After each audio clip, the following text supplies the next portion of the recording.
আমি অসমীয়াবাসী নহয়, এই অসমীয়া জনগোষ্ঠী নাই, আমি ইন্ডিয়ান পিপুলও নহয়, এটা আমার মার ভাষা বাংলা, আমি বাংলা লিখি।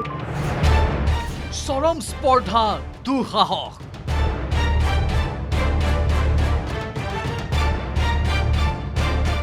অসমতে থাকি অসম বিদ্বেষী চৰিত্ৰ পাবত গজা সংগঠনৰ ভাষা জেহাদ অসমত থাকি অসমীয়া ভাষাক সংখ্যালঘু কৰা তথা নিষেধ কৰাৰ ষড়যন্ত্ৰত লিপ্ত হৈছে একাংশ বাংলাভাষী সংগঠন বৰপেটাত সংবাদমেল সম্বোধন কৰি অসমীয়া ভাষা নিষেধৰ হুংকাৰ দিলে স্বল্পখ্যাত সংগঠনৰ নেতাই নিজকে বাঙালী মুছলমানৰ ত্ৰাণকৰ্তা হিচাপে জহাবলৈ গৈ চৰম অসম বিদ্বেষী মন্তব্য প্ৰাগজ্যোতিষপুৰীয়া দ্ৰাবিড়িয়ান পৰিষদৰ সভাপতি দেৱান এছাহাক আলীৰ সাংবিধানিক কথা এইটো নাই। বাংলাভাষী মুছলমানে অসমীয়া ভাষা কিয় লিখিম প্ৰশ্ন এছাহাক আলীৰ আমি অসমীয়া নহয় আমি বাঙালী মুছলমান অসমীয়া বুলি কোনো জনগোষ্ঠী নাই অসমীয়া বুলি কোনো জাতি নাই এনে চূড়ান্ত অপমানজনক ভাষ্য তথাকথিত এই নেতাজনৰ কামৰূপ মানে হেনো বাংলাদেশ 100 বছৰত অসমীয়া ভাষা বিলুপ্তি হ'ব বুলিও ক'বলৈ দুঃসাহস তথাকথিত নেতাজনৰ আমি মিয়া নহয় বাঙালী মুছলমান, গতিকে আমি ঘৰত বাংলা ভাষাই কওঁ, গতিকে আমাকে লিখিবলৈ কৈছে আমি বাংলা ভাষাই লিখিম। আমি অসমীয়াবাসী নহয়, অসমীয়া জাতীয় নহয়, অসমীয়া ভাষী কোনো জনগোষ্ঠী নাই, আর অসমীয়া মানুহ নামে কোনো জাতো নাই। যিটো অঞ্চলত আমি আছো নেপাল ভূটান কামৰূপ তাৰপিছত কামৰূপ মানে বাংলাদেশ এই অঞ্চলটো আমাৰ বংগ, আমি ইন্ডিয়ান পিপুলও নহয়, এটা আমাৰ মাৰ ভাষা বাংলা, আমি বাংলা লিখিম। মুখ্যমন্ত্ৰী ডক্টৰ হিমন্ত বিশ্ব শৰ্মাকো সমালোচনা কৰিবলৈ নিদিলে স্বয়ম্ভু নেতাজনে মুখ্যমন্ত্ৰীৰ কথাৰ কোনো ভেলু নাই তেওঁ বুদ্ধিজীৱী নহয় বুলি মন্তব্য অসম আৰু অসমীয়া বিদ্বেষী এছাহাক আলীৰ না মুখ্যমন্ত্ৰীৰ কথাটো মই গুৰুত্ব নিদিওঁ, কেউ গুৰুত্ব নিদিয়ে, তেওঁৰ কথাৰ কোনো ভ্যালু নাই, মানে বুদ্ধিজীৱী নহয় তেওঁ। অনুৰূপ মন্তব্য কৰিছিল আসাম ভূমিপুত্ৰ গণমঞ্চ নামৰ আন এটা সংগঠনে বাঙালী ভাষা ব্যৱহাৰ কৰিবলৈ সকলো বাঙালী লোককে আহ্বান জনাইছিল সংগঠনটোৰ নেতাজনে এক প্ৰকাৰ অসমত সমিল মিলেৰে বাস কৰি থকা অন্য জনগোষ্ঠীকো প্ৰৰোচিত কৰিবলৈ চেষ্টা সংগঠনটোৰ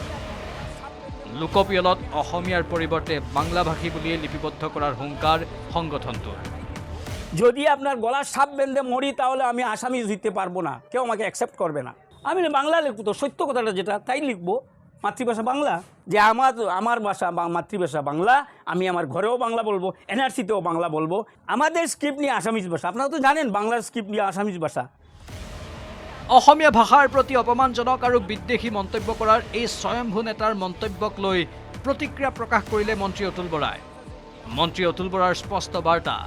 অসমীয়া ভাষা কোনো ব্যক্তিৰ মন্তব্যত নিষেধ নহয় অসম আৰু অসমীয়া মানুহ থকালৈ অসমীয়া ভাষা থাকিব অসমীয়া মানুহ ইয়াত থকালৈকে অসমীয়া ভাষা থাকিব আৰু যিসকলে অসমত অসমীয়া হ'ব নোখোজে সেইসকলৰ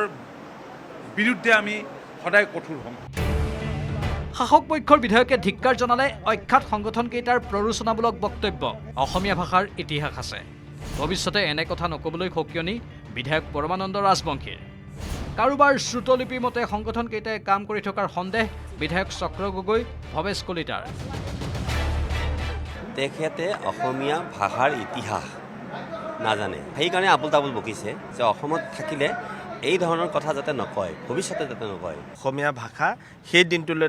থাকিব যেতিয়ালৈকে আকাশত চন্দ্ৰ সূৰ্য থাকিব অসমীয়াৰ স্বাভিমানী অসমীয়াৰ খিলঞ্জীয়াক মহিমূৰ কৰা তেওঁলোকৰ এটা এজেণ্ডা সঁচাকৈয়ে কাৰোবাৰ পৰিকল্পিত এজেণ্ডাত চলিছে নেকি অখ্যাত সংগঠনকেইটা কিয় অসম বিদ্বেষী চৰিত্ৰ মুকলিকৈ উদঙাই দিয়াৰ দুঃসাহস কৰিছে স্বয়ম্ভু নেতাই ইয়াৰ আঁৰত অন্য শক্তিৰ হাত থকাৰ সন্দেহ বহুজনৰ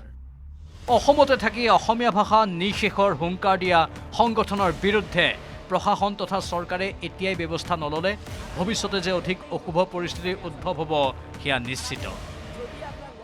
অসমীয়া ভাষা সংস্কৃতি তথা স্বাভিমানক লৈ এনে তিৰ্যক তথা ষড়যন্ত্ৰমূলক বক্তব্য কৰা ব্যক্তিৰ বিৰুদ্ধে কঠোৰ স্থিতি গ্ৰহণ কৰাটো সময়ৰ আহ্বান news desk news 18 Assam north east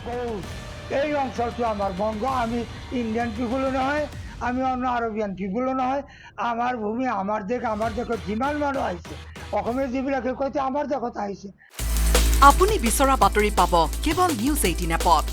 news 18 app download কৰিবলৈ স্ক্যান কৰক এই QR কোড গুগল প্লে ষ্টৰতো পাব এই নিউজ 18 এপ